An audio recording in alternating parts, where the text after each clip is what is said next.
This was Hitler's Blitzkrieg, or Lightning War. London endured 57 nights of bombing, but the Blitz also spread to towns and cities across Britain, including mine. The Luftwaffe attack from bases all along the coast. The struggle for the Western Oceans has begun. I'm Ricky Tomlinson, and I'm taken to the skies to discover how my city survived the Blitz by the skin of its teeth. Them docks are like a line of sitting ducks, really, aren't they? Exactly. Because they're in a straight line and there's row after row after row.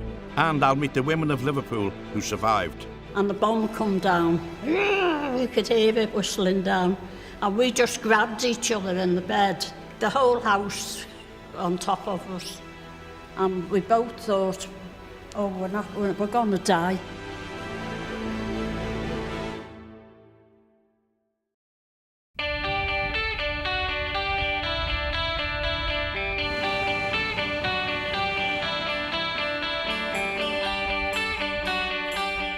I was raised in Liverpool, and I've spent most of my working life here. Not always as an actor, though. No, I was a plasterer and trade unionist long before I became a lovey. This city is my home, and I don't think I'll ever move away. My old neighbourhood was Everton, just outside the city centre, and there was 5 of us in a small terraced house on Land Street. The neighbourhood's still there, but it's very different to how it looked when I was little. This is where I grew up during the war years, and obviously it's all changed now. To see all these houses with the space they've got, we didn't have that much space. And in the middle of the street with these brick air raid shelters with the big thick concrete ceiling on them. And that's where we used to play of a day and of a night. When the bombs come over, we would go inside them.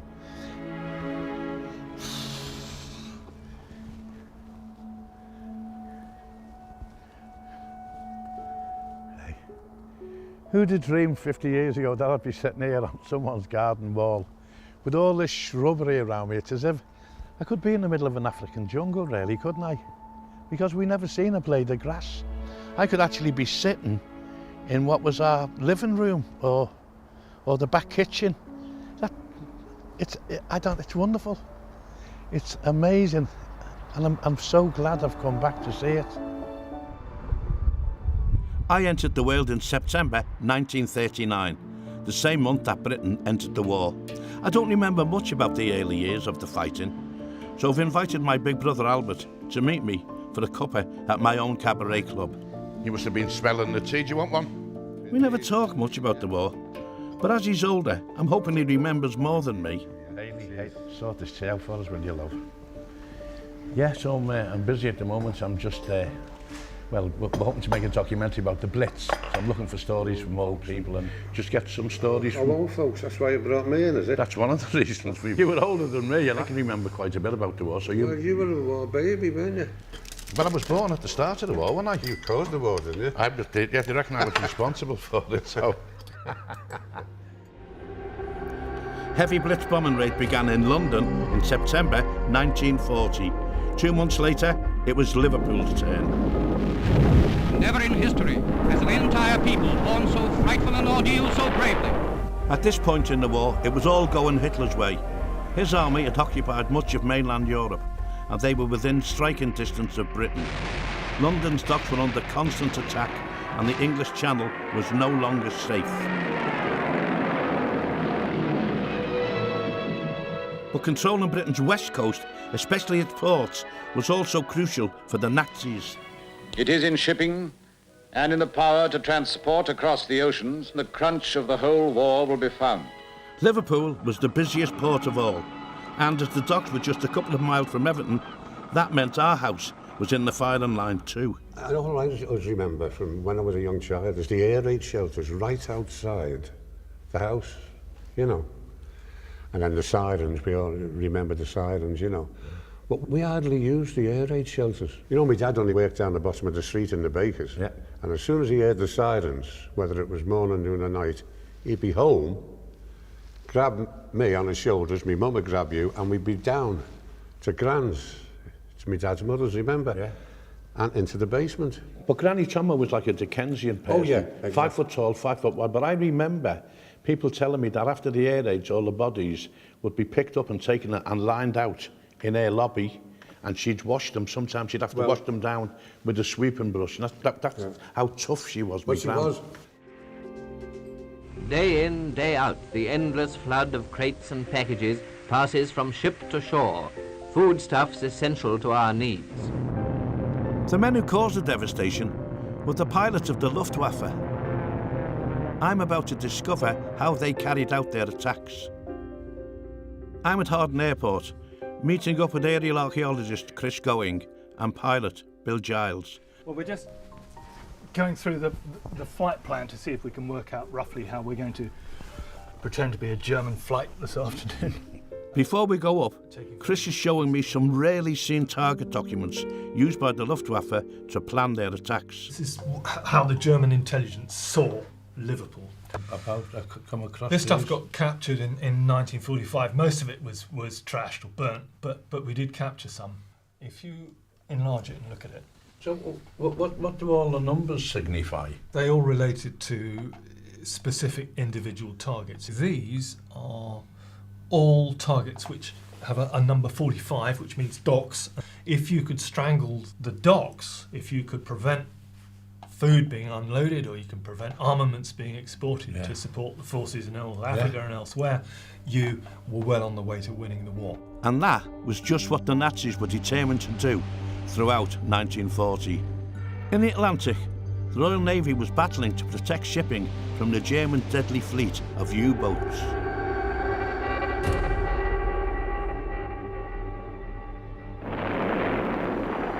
In the first 2 years of war, the Allies have admitted losing 3 million tons of shipping to our torpedoes and guns. In this way, we will slowly strangle them. Supplies of food and equipment vital to the war effort were under threat. On the 1st of August 1940, Hitler issues a directive. The Luftwaffe were to start preparations for the aerial destruction of the UK ports. If the British government wouldn't surrender, then Hitler's plan was to starve the British people out. Finally, just before we go off on our flight, I want to show you a night map. These were carried in the cockpits of the aircraft, and they were for reading under red or blue night lights. And here you can see just what their interest in Liverpool was. That whole strip outlined in red. That's the whole of the docks, isn't it? Of Liverpool docks. So you live Everton, just there? Yeah. That's what, a mile and a half from the docks? Miles, If that. That's it, yeah. A few seconds flying time, you're right in the firing line. That's amazing, isn't it? That'd send a shiver down your spine. It was the main artery to the rest of the country, to getting stuff abroad and getting stuff in. If you'd have done that, that would have been the end of the war for us. Just looking at them 70-odd-year-old maps with Liverpool all marked out in red as the target for the German bombs, it's quite disturbing, really, but it's not a very nice feeling, really. Not nice at all.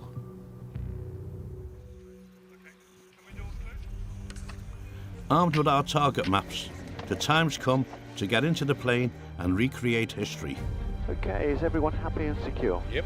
I've never been in a plane as small as this before. Although it's a calm day, I'm still apprehensive. Might just be a little bit bumpy as we climb out just because of the bit of turbulence off the hills here. But nothing's going to stop me taking this opportunity to look at my city in a completely new way, through the eyes of someone trained to destroy it.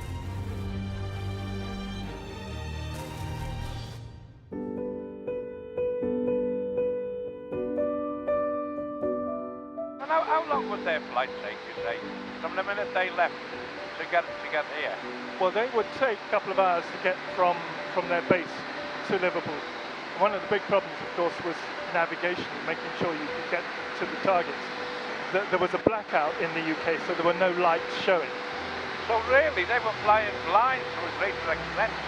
What the Germans tended to do was use specialist units who had the latest technological equipment. A unit was called the Beleuchtergruppe, which was called the Firelighter Group. And the idea was to set fires so that once those fires are alight, the main force, other bombers coming with worse or not so good navigation techniques, could home in on the fires. These raiders were the elite of the German Air Force, groomed for victory. The British were aware that the bombers followed fire, so they built decoy sites. We fool Jerry sometimes, though. We bend his radio beams so he flies on a daft course. Then we light decoy fires in the open country for him to bomb. Fake towns and factories were set on fire to fool the enemy into thinking they were real targets. Just a few wasted bombs could save hundreds of lives. One night we collected 230 AGs, one oil bomb and a packet of incendiaries. Our casualties were 2 cows and 2 chickens.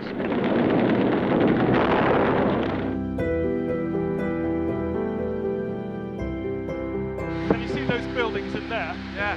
Right, that's more or less where the decoy site was.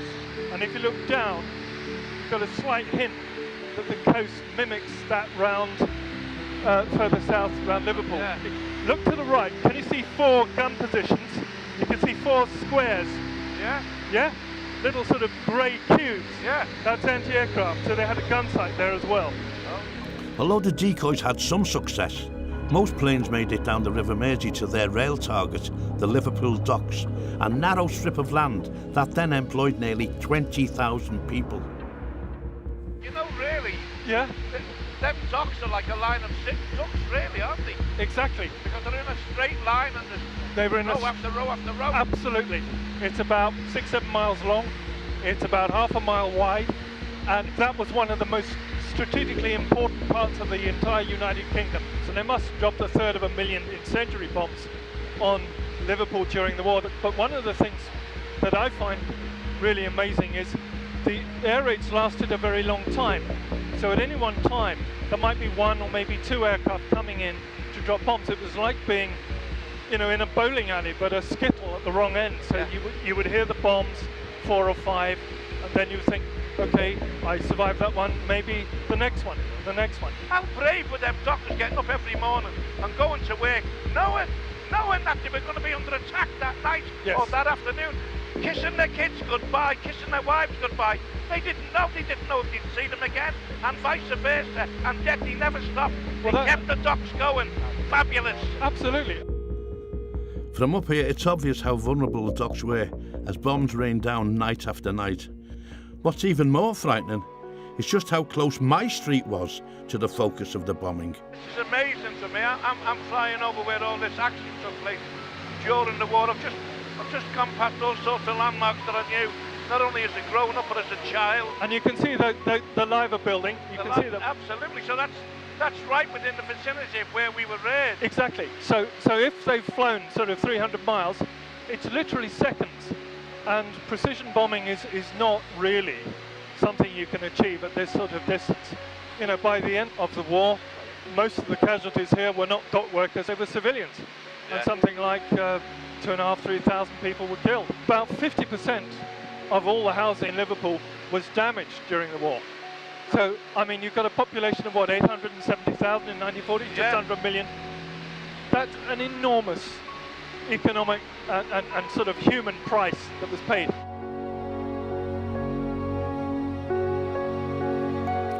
I knew before we took off that this would be a unique journey, but I didn't expect it to open my eyes as much as it has.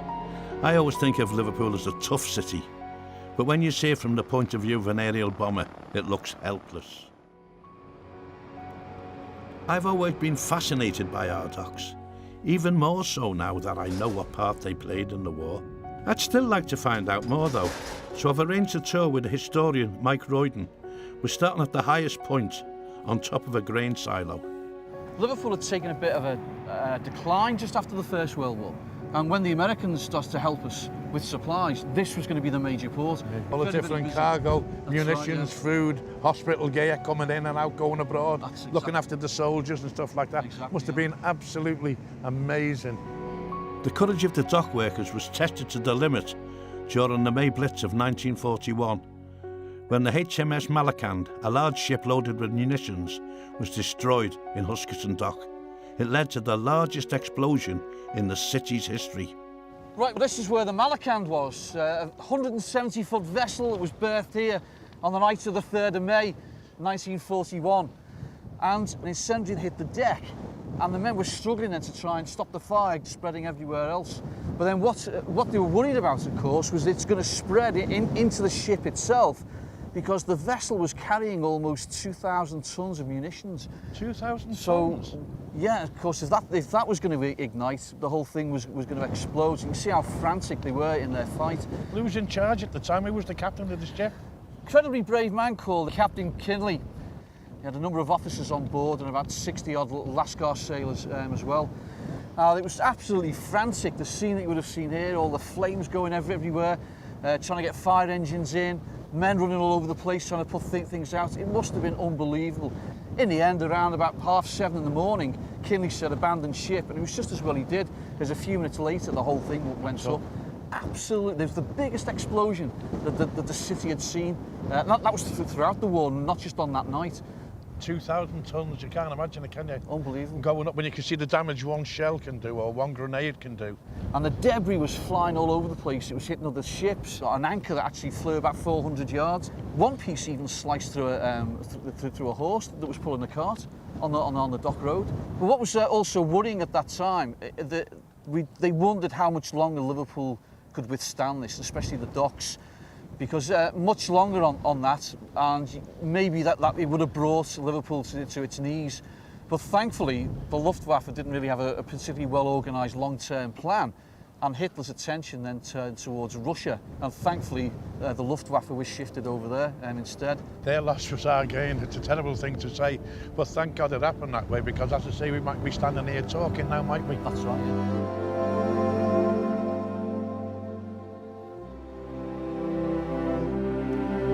I never knew that Liverpool was literally days from being beaten, but we got through, thanks in large part to the resolve of the people. And I'm not only talking about the dock workers, but all the others too, like the women of the city who worked tirelessly to support the war effort. Women like my mam, who struggled to keep the family alive at night and feed them during the day. Some of them were just girls at the time, but I want to hear their stories. So I've come to the Poppy Centre to meet a group of women who all survived the Blitz. Cup of tea all ready for me. Oh. I want some lovely stories off you about the war. Yeah, I was 11 when it started, 16 when it finished. And I can remember the first day of the war when we were at church and the priest come and said the war had started. Next thing is when we went out, my brothers were queuing up already to go and join the army. When it first started, we used to go down in the air raid shelter. 3 of us, my mum and dad, the cat and the dog. They'd stay there till morning. Was it a brick air raid shelter? Or no, it was the Anderson shelter in the garden, and you covered it over so she couldn't see, and you had plants, flowers and things on. What about the ones in the street, all the way up the street? They were on ours, that's what we had. They were brick. Well, they were made of bricks. And sometimes we stayed there all night. Where I lived in Land Street off Aworth Street, in the panic and in the pandemonium, in the pitch dark, you couldn't find your way around. Oh, right. But there was an old man lived across the street called Mr. Hart, and he used to get your hand and take you in. And I could never understand how he could do it, but he was blind. Oh. So he didn't need any lights. No. One night my dad said, oh, they seem to be getting awful close, so he said, I'll go out and have a look. And as he did, they dropped all the shrapnel and he got a big piece right under his eye. And it went right through his eye and it was right there on his cheekbone. It was a big square like that. He used to say to us all, feel it there. And what did you say to him? Oh, that's what you get for nosing. Yeah. So you can still have a laugh in the middle of the war, can't you, kid? Yeah. Now, come on, Doreen, you can tell me your little story now. Dad was on fire watch, and my mother had the 4 boys in the parlour, and me and my sister, we sneaked up to bed. Nobody knew we'd gone up there, and the bomb come down. We could hear it whistling down, and we just grabbed each other in the bed, and the whole house on top of us. And we both thought, oh, we're going to die. Yeah. And then my father realised that we were still in there, and he started moving the bricks one by one. They heard us crying, and they finally found us and brought us out. We had no clothes on, they were blown off us.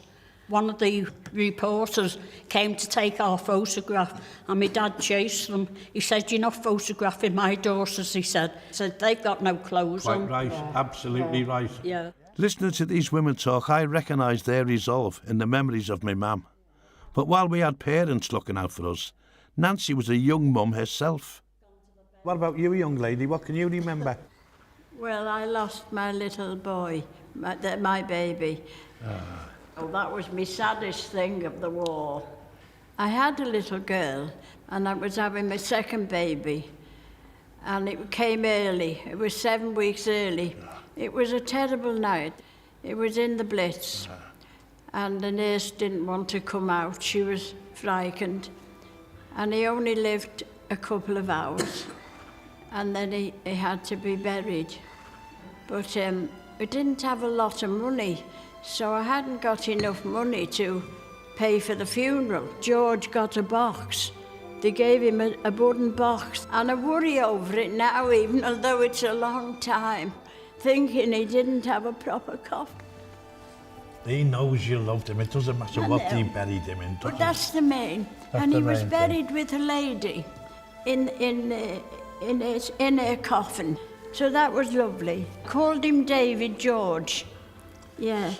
So but he'd have been how old 74 now. 74. And my other daughter, older, she's 75 next month. The stories, they're unbelievable. They make me quite angry because of what's gone on, but they make me feel very, very sad at the same time. Honest to God, I can't thank you enough for what you've done it with. I mean, I was only a kid and that, you're just a lot older than me. You were wonderful. You were absolutely wonderful. You were the bulldog breed, I mean that. That meeting with them 5 wonderful old ladies made me feel so humble. They were absolutely magnificent. And you know, no wonder we won the war, because with people like that, camaraderie like that, and a fighting spirit like that, how could you lose? They were wonderful.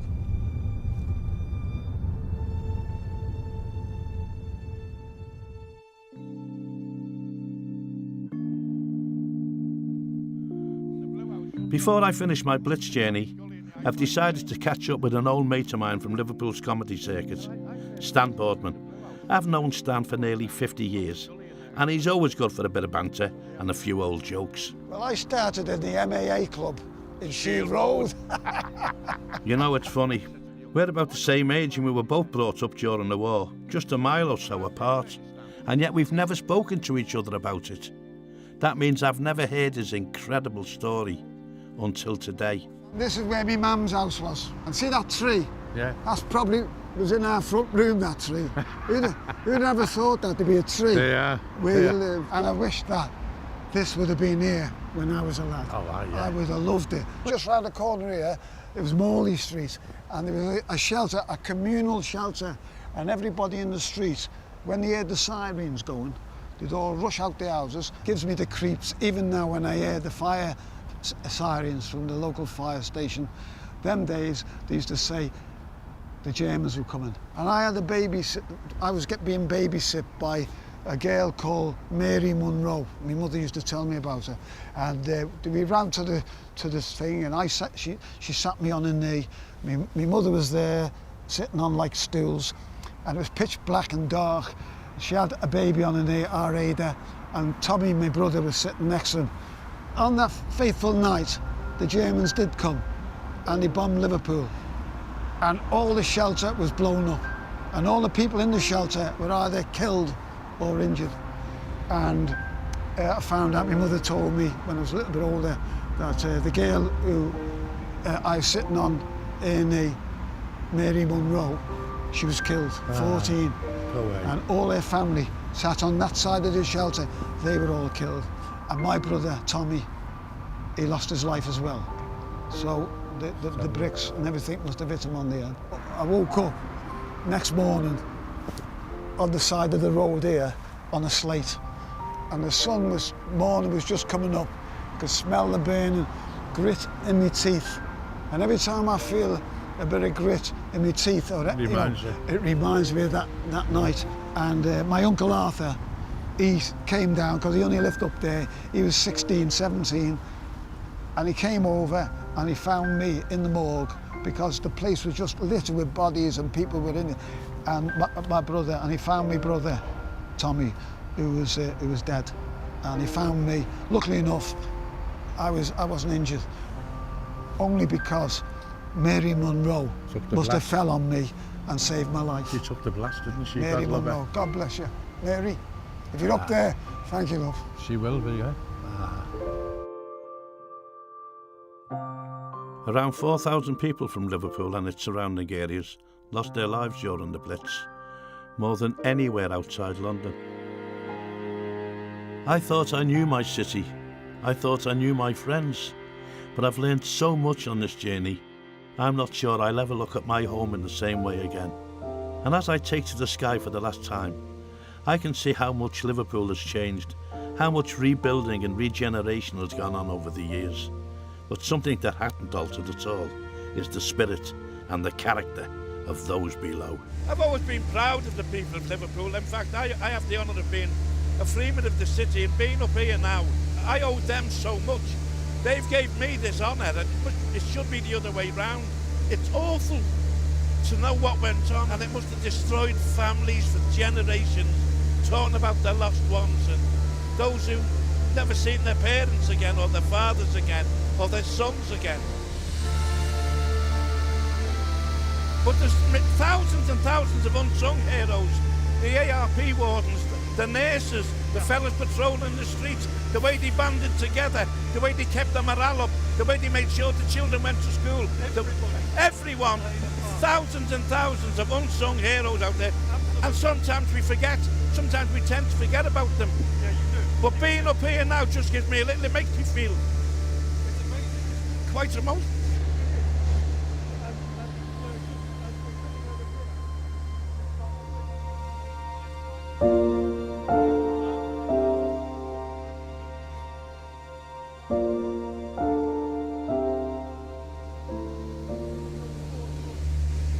It's all so bloody futile, wasn't it?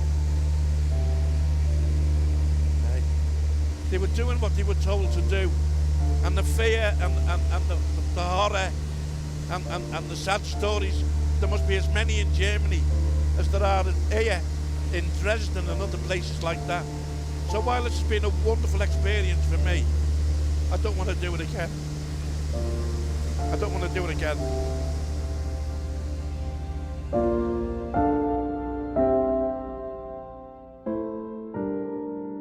That experience I've just had has made me feel so humble. They talk about the bulldog breed. There's never been a truer expression made. They must have all had that bulldog spirit. They got Liverpool through, and they got Great Britain through, and thank God for that. We can't praise them enough.